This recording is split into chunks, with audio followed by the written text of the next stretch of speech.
అది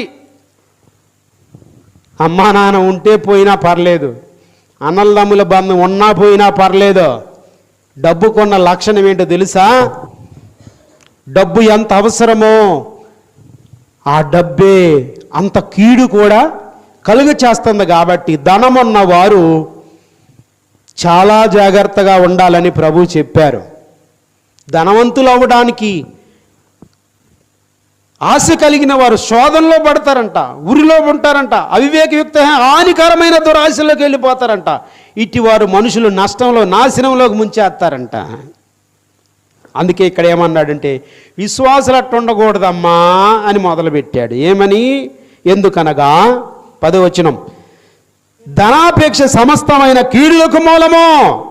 కొందరు దానిని ఆశించి విశ్వాసము నుండి తొలగిపోయి నానా బాధలు తెచ్చుకున్నారు.